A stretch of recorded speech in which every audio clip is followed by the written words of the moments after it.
All right. So here we are on day 3 of the homeowner home buyer vlog. And this is your girl Meredith. So excuse me, I have the hiccups. On yesterday, we did our home inspection and it went really, really well.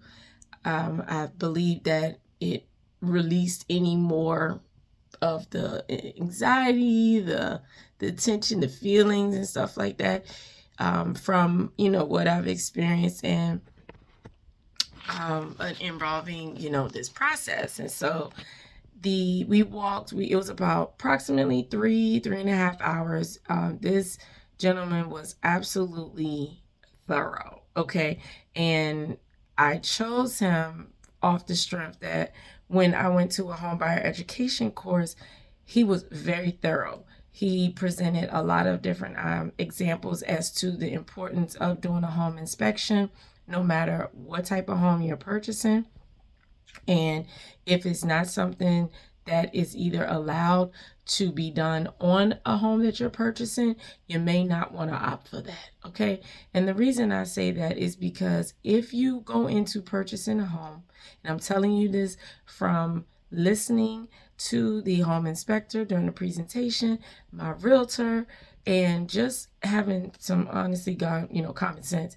When you're going in to purchase a home, keep in mind it is a huge investment. It is a lot of money that you are putting out there in terms of saying, this is what I want, this is what I'm going to pay, this, in order to keep this home running. And once you become a home buyer and owning a home, everything that's involved with that house is now your responsibility. Of course, you get your homeowner's insurance to take care of some of the major stuff that could happen in the home, which I highly recommend. Is just like you putting insurance on your vehicle. Okay, so the home inspection is going to, give you the stuff that's going on inside of the house, because a lot of times people purchase off emotions. And I didn't want to be that kind of home buyer. I've done financial decisions based off emotions, and I had to live with those consequences for years. And, knowing what I know now, could have, done a lot of things much different. But anytime you do emotional buying, that will trap you hard, okay? And so, you see all my little stuff my son did for me. Oh, he's like my little inspiration. And then that's my little drawing that I did during my girlfriend's her birthday. But neither here nor there. I just wanted to come on here and share about the home inspection, because again, it is a very, very important piece to this process. It will uncover and reveal certain things that, again, you wouldn't have seen, because aesthetically things look amazing. You go into a home, it's newly renovated, it has the fresh paint, it has the nice floor, the light bounces off the floor because they recently shined it. There's new bathrooms, new kitchen, all of the glitz and glamour. What home inspection reveals is what's behind the walls, what's underneath the foundation, what's going on with the plumbing, the electricity.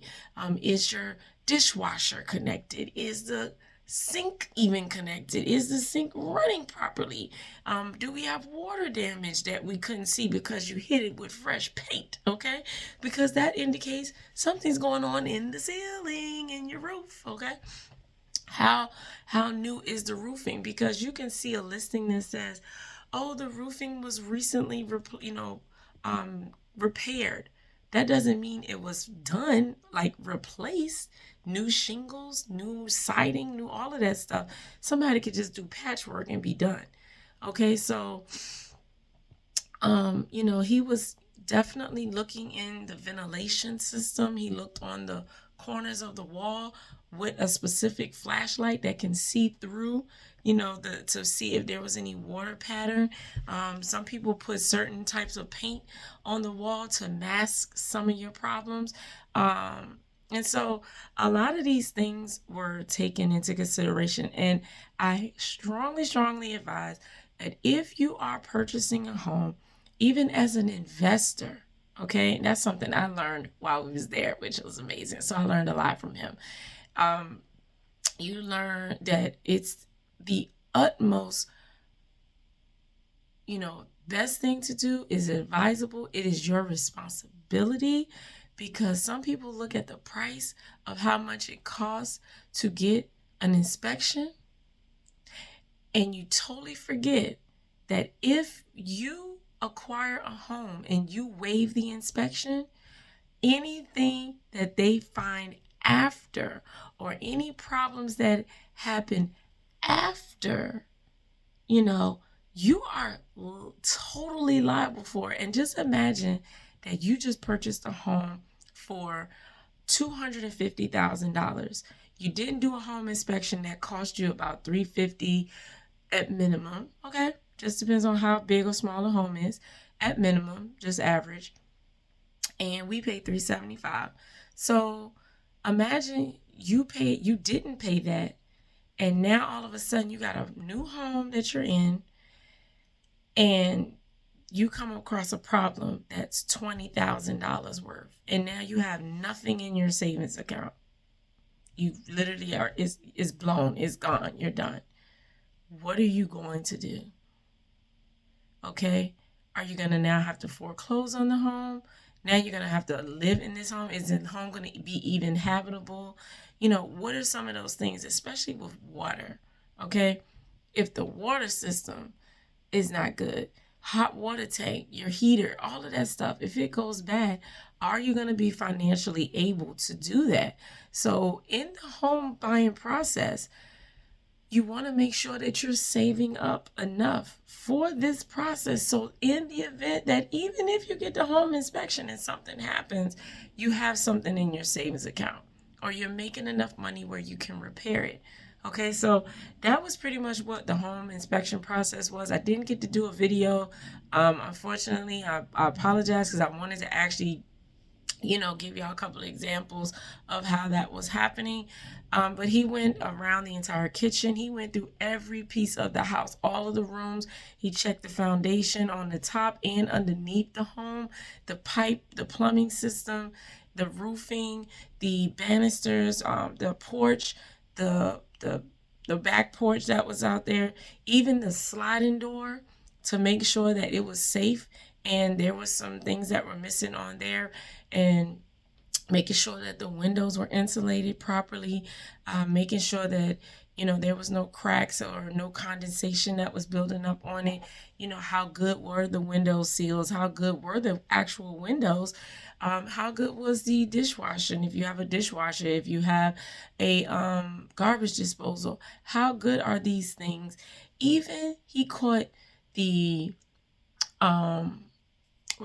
he caught the plug. There was supposed, not the plug, but there's a catch piece on the stove that is a tipping device, anti-tipping device, excuse me. And so that wasn't on there, because we slid the stove completely out. Okay, and that is super, super important to have if you have children, especially, because if they happen to pull it down and the doggone stove falls over, then it could, either hurt them or whatever the case may be. So it was a lot of things that, as a person that doesn't have that kind of eye, you don't catch that. So a home inspection is super, super important, and it's something that I strongly advise. And if you don't get a home inspection, you are going to be 100% responsible, and hopefully it won't be an expensive responsibility, but it can be. So I strongly advise. And if you have a realtor that is not, advocating for you to do it, you may need to go find you a different realtor, or ask them why do they not recommend a home inspection, because some people are just out here to get your money. They're out here to run game. They just want that check and be gone. You, as a home buyer, homeowner, need to take some responsibility. Take the emotions out of this process. feel connected to the home that you're going to be purchasing, because you have to live in it. So you don't want it to be, absolute trash. You don't want to be like, oh my God. But make sure that if this is the home that you're deciding to put an offer down on, take the emotions out of it, look at it from a different perspective and as a financial responsibility, because it is a financial responsibility. I hope that makes sense. Okay, so we're now today is going over the home inspection documents. It's like 104 pages. So, but I read, so I don't play that. And it also is going to come, he put on there some information about some recommended home maintenance, tools and things that you should be doing on a regular basis when it comes to, keeping and maintaining your home. All right. Not just living in there and thinking that, oh, it's just going to fix itself. You want to also still maintain your property like preventively, just like you would do your own body, just like you would do your own car. You want to do preventive care on your home. And it only makes sense, okay? It just makes a lot of sense because it avoids or helps to prevent a lot of costly things that you would have to be responsible for. It definitely helped mitigate it. Even if it's just by a few $100s, it was better than a couple of thousands, okay? So we're going to be going over that document today. Also with the realtor, we're going to go through it. And then this is the part where we're going to also ask for a repair request and see what the seller says. Now, if they say yes or no, that's going to determine our next move. And we'll get into that, after the fact. But I know for us, if they say no, we're not going to repair it, then we're not moving forward with it, or we're going to ask for some credits or something towards the cost of the home or towards the closing costs, so that we can allocate the money if we choose to continue through the process of getting it appraised and things like that. So that's going to be the next step. But right now we're going to be doing that documentation. I've also submitted more documents with my bank statements and bank statements, as well as payroll. So they're going to be asking you for a lot of documents that you feel like you've already submitted to them. They're going to be asking for it probably several times. If you are making any transactions, such as me going to get the earnest money as well as the inspection money, because they wanted it in check or cash. So typically I work with credit.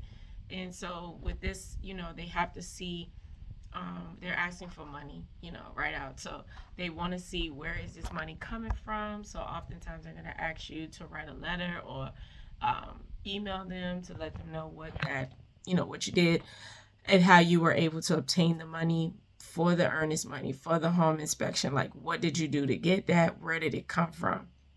And so you want to keep track of all of that information. I keep receipts. I write on the receipt now what it is that I use that money for, so that I know where it came from and I'm just not having papers all over the place. So, I have my receipts. Like I said, I have all of the receipts and even the invoices on my email too, to help keep track of everything. So, everything is going okay so far. And again, I'm in a way better headspace. I'm enjoying this process along the way. It was fun. For doing the home inspection, I got asked a lot of questions in terms of like if he found something. I got to ask him, what is this going to be a major or a minor issue? Is this cosmetic, or is this something that we need to definitely get replaced for in the repair request? And so those were some of the questions I got to ask. I got to ask about the insulation. I got to ask about the piping, the plumbing system. What is the type of pipes or plumbing that they have? Are they PVCs? Is it copper? Is it galvanized steel? What kind of plumbing is it? Because you want to know that as well. You want to know what is your water system running through, because also it determines about what type of water is running through there, if you have to keep your pipes dripping, because this type of plumbing or piping does not do too well with hot versus cold, freezing rain, blah, blah, blah, blah, blah. Okay? Running your water, any of this stuff. Okay? You want to be sure that you know about some of these things because it does affect you as a homeowner.